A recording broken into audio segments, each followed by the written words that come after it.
위험물 산업기사 2020년도 1회 필답형 기출문제 풀이입니다. 2020년도부터 작업형이 없어지면서 필답형 100%, 필답형 20문제로 출제가 되는 경향으로 바뀌었는데요.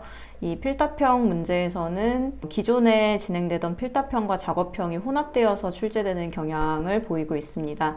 특히 필답형에서 소화 방법이 꾸준히 출제가 되고 있는데, 이 소화 방법 부분은 기존의 작업형에서 출제되던 유형이다 보니까 필답형 문제만 보셨다면은 약간 풀기가 어려우실 수 있고요. 그리고 기존에 자주 출제됐던 화학 반응식이라던가 지정수량, 이상기체 상태 방정식은 꾸준히 계속 중요하게 출제가 되고 있는 것을 이제 확인하실 수 있을 겁니다.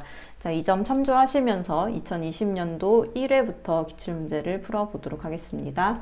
1번입니다. 이氧화탄소 100kg이 완전 연소한다. 연소하기 위해서는 이 위험물이 산소와 반응하는 거죠. 이때 발생하는 이산화황의 부피를 구하는 거. 자, 부피를 구한다 하면은 이때는 이상기체 상태 방정식을 사용한다 라고 보시면 되겠죠. 이상기체 상태 방정식을 사용할 때 화학 반응이 있는지 없는지를 생각을 해 봐야 합니다. 이 문제에서는 연소 반응이라는 화학 반응이 있는 상황이고요. 그래서 화학 반응식을 통한 계수를 서로 마지막에 계산을 해줘야 된다는 주의점이 있습니다.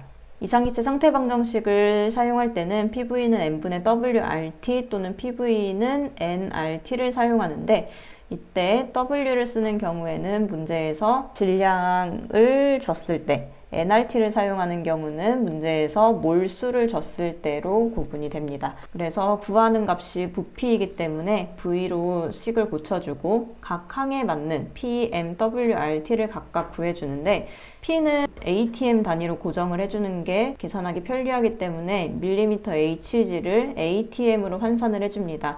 1기압, 1ATM은 760mmHg와 같기 때문에 760분의 1을 해주는 거고요. 이때 mmHg가 서로 약분이 되면서 ATM의 단위만 남아서 이렇게 환산할 수 있습니다. M은 분자량을 의미하고 C가 12, S가 32니까 서로 계산해서 76kg/kmol이 되는데, 이렇게 킬로그램이나 킬로몰을 쓰는 단위는 부피를 구하는 게 미터 세제곱의 단위이기 때문입니다. 기체 상수는 0.082 atm 미터 세제곱 per kmol.k를 써주셔야 되고요. 온도는 절대 온도 273을 더해서 절대 온도 303 켈빈을 써주시면 됩니다. V에 대입을 하고 마지막에 이 화학 반응식에서 계수 B를 이산화황이 2몰이 생성이 된다는 뜻으로 1CS2분의 2SO2를 쓰고 계산기에 입력할 때는 1분의 2로 대입하시면 됩니다. 그래서 소수 셋째 자리에서 둘째 자리로 반올림한 값인 62.12가 답이 되겠습니다. 2번입니다. 제1류위험물인 염소산칼륨에 대한 내용인데요. 이 염소산칼륨이 분해했을 때 화학 반응식을 쓰고, 그리고 생성되는 산소의 부피를 구합니다. 화학 반응식과 이상기체 상태 방정식 둘 다 나오는 문제입니다. 자, 화학 반응식의 경우에 인류위험물 중에 염소와 산소가 만난 염소산 계열은 염소와 산소 사이에서 분해가 됩니다. 그래서 KCl 따로, O2 따로 이렇게 분해가 되는데, 인류위험물의 큰 특징이 분해돼서 산소를 발생하는 이런 특성을 산화성이라고 하죠. 남에게 산소를 주고 남을 산화시키는 성질. 자, 그래서 산소가 발생한다는 것을 볼 수 있고요. A, B, C를 붙이고 이 계수를 구해줍니다. 이 미정계수법을 구하는 방법은 꼭 ABC를 붙이지 않더라도 하실 수 있는 방법을 통해서 계수만 틀리지 않으면 되고요. 실수하시지 않도록 주의를 하셔야 합니다. 그래서 계수가 2, 2, 3이 나오기 때문에 계수를 대입한 화학 반응식, 이 마지막 화학 반응식만 채점 기준이 되고 풀이 과정은 채점에 포함되지 않습니다. 자, 이상기체 상태 방정식의 경우에는 계산 과정이 답에 포함이 되니까 계산 과정을 꼭 써주셔야 하는데요. 이 위에서 구한 화학 반응식을 기준으로 이때 산소가 얼만큼 발생하는지를 구해보면요. PV는 N분의 WRT를 쓰게 됩니다. W가 주어졌기 때문에 그렇고, 각각 PMWRT를 이렇게 구해주면 다음 페이지에서 V에 대입했을 때 이렇게 되고 KClO3가 2개 분해됐을 때 산소가 3개 발생된다는 뜻으로 2분의 3을 끝에 곱해줍니다. 그래서 소수 셋째 자리에서 둘째 자리로 반올림한 값을 쓰시면 됩니다. 화학 반응식에서 이렇게 위로 화살표는 기체가 발생한다는 뜻인데 이 화살표는 쓰지 않아도 크게 채점에는 관계가 없습니다. 3번 과산화나트륨의 완전 분해 반응식과 과산화나트륨이 분해했을 때 산소의 부피를 구하시오. 방금 나왔던 문제와 같은 유형의 문제인데요. 똑같이 인류 위험물이기 때문에 분해해서 산소가 발생이 됩니다. 근데 여기에서는 Na 따로 O2 따로 끊어지는 게 아니라 이렇게 Na랑 산소만 따로 떨어져 나오는 것은 염소와 산소가 만난 계열만 그렇고 그렇지 않은 경우에는 이렇게 산소 하나는 남아있는 형태가 된다고 보시면 됩니다. Na2O가 되는 이유는 Na가 주기율표의 1족 원소고 산소는 제일 오른쪽을 제외한 마이너스 2를 가지는 원소이기 때문에 서로 대각선으로 내려와서 이 개수가 Na2O 됩니다. 자, 개수를 맞춰준 다음에 이상기체 상태 방정식을 쓰고 V는 Pm분의 WRT를 통해서 V 값을 이렇게 구해줍니다. 이때 산소의 부피를 리터로 구하기 때문에 W를 킬로그램이 아니라 그램으로 환산을 해주셔야 돼요. 이 문제에서 킬로그램으로 나왔다고 해서 그냥 킬로그램으로 구하는 게 아니라 항상 이 대입하는 단위는 구하는 산소의 부피에 따라 간다는 거. 리터로 주어졌을 경우에는 그램이나 몰의 단위를 써줘야 된다는 단위에 꼭 유의를 하셔야 되고요. 그리고 마지막에 개수비를 통해서 이 Na2O2가 분해됐을 때 한 개의 O2가 발생한다. 2분의 1을 계산을 해줘서 마지막 143.5리터가 나오게 됩니다. 자, 4번에 알루미늄에 대해서 각 물음에 답을 하시오. 알루미늄이 산과 만날 때, 연소할 때, 물과 만날 때 세 가지 반응식을 주고 이게 5점짜리 문제면 한 문제당 1점에서 2점 정도의 배점이 된다는 것을 알 수 있죠. 화학 반응식의 경우에는 계산 과정이 답에 들어가는 게 아니라 채점에 들어가는 게 아니라 전체 완성된 반응식만 채점을 하기 때문에 이 과정 안에서 실수하지 않으시도록 꼭 유의하셔야 합니다. 알루미늄과 염산이 반응하면 염화 알루미늄과 수소를 발생하게 되는데요. 이때 알루미늄이 수소 자리를 대체해서 들어가게 됩니다. 그러면 알루미늄과 염소가 만날 때 알루미늄은 주기율표에서 3+를 가지는 13족 원소이고 염소는 17족 원소이기 때문에 마이너스가 됩니다. 그래서 플러스 마이너스의 개수를 맞춰주기 위해 알루미늄 하나에 염소가 3개가 붙어야 되는 거죠.